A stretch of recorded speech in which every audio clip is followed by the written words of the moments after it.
Hello, hello. So, um, not sure where I want to start, but I guess let me introduce my friend Buster. This guy's been around forever. He's huge. There's his head and his body, and he's just like this big cuddle buddy. I love him. But here we are again. Hope you guys had a chance to catch my last video. Um, it was just us kind of getting into, um, keeping the momentum alive or whatnot. So, if you're new here, my name is Donna and I have CPTSD. My channel is going to provide support, tools, and resources that I've personally used to cope with CPTSD.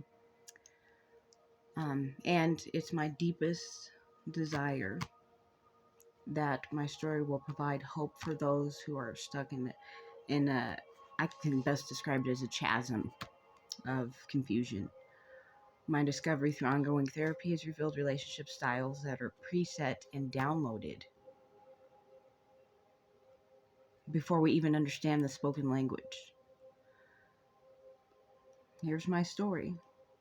CPSD when in relationships.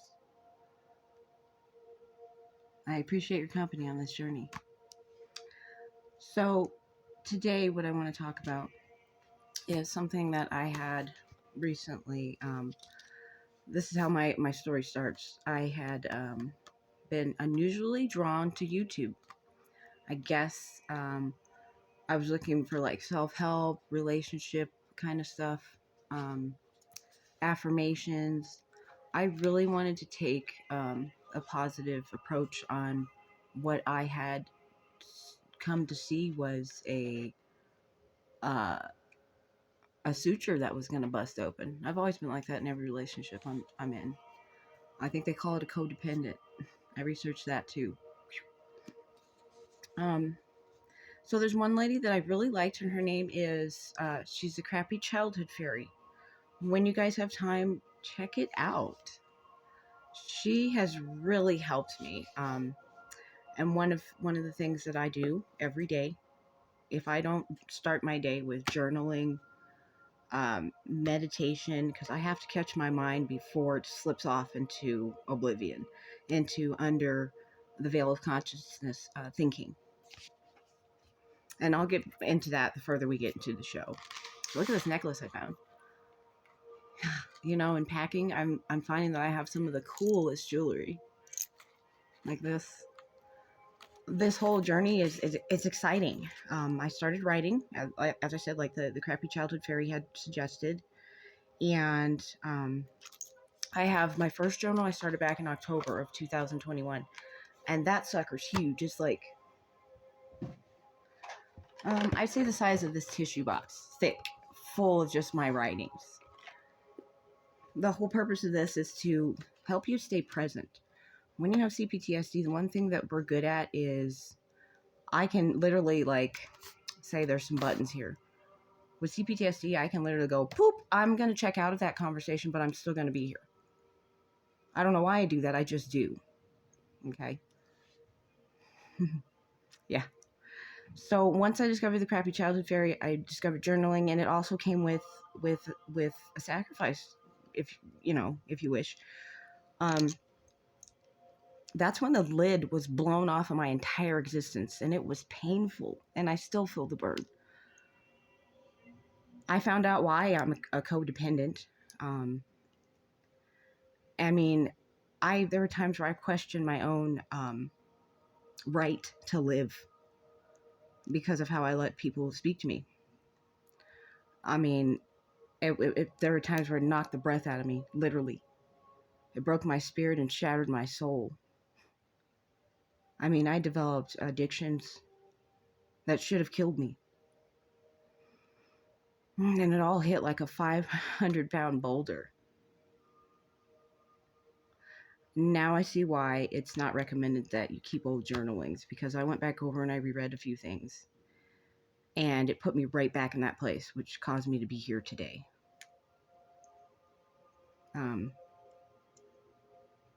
as I was going through my old journalings, because I like to see my progression. I like to see, is this stuff working? The journaling and the meditation and Vedic meditation versus traditional meditation. Is it working? I go back in and I read some, everything, my mind and just how I reason and put things together was grotesquely distorted. And I see that now. One of the hardest things is to hold yourself accountable when something doesn't work out. My reactions to conflict and opposition were coming off as being exaggerated, rude, crude, unnecessary, untactful, entitled. That's what brought me to my journal entry today. This is why I like writing. What is aggravation? Aggravation is irritation, a moment when you're in opposition of your true self, or in denial of recognizing my emotions. What does that mean? So I wrote, recognizing my emotions. Okay, that's important. Speak with clarity, no longer feeling like I need to prove myself, but allow myself to just be. When I'm giving an overload of my attention to a negative emotion, that is causing a disruption in my alignment.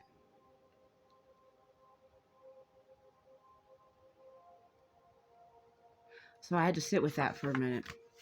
And then I wanted to talk about, okay, so I have problems. I have relationship problems, friendship problems, money problems. I said, no. This is an opportunity to find a solution. Show me. I want to be shown how this all works in humorous, painless, but delicious ways. Life would be mundane and boring without opposition, if you think about it, right? Always getting what I want without putting in the work leaves me feeling emotionless and empty. Now, this is deep. This is why I like journaling, because before I wrote this down, I didn't even know this is what I was thinking.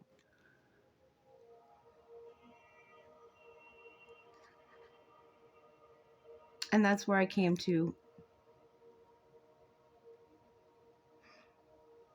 it's all about my mentality. I get what I put out. I didn't even realize this. All the abuse that I had experienced my entire life, literally, I was in fact the common denominator. I was literally programming my mind to expect a certain ending because that's what I was used to. That's what I was raised around. I just want to share that with you guys today. And once again, I do appreciate you taking this journey with me. And remember, we're all in this together.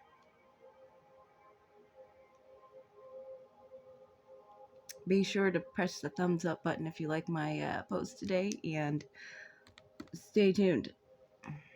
This week coming up is going to be a busy one. More phone calls. Hope you guys had a great weekend. Love, light, peace, and harmony. This is Donna, signing off.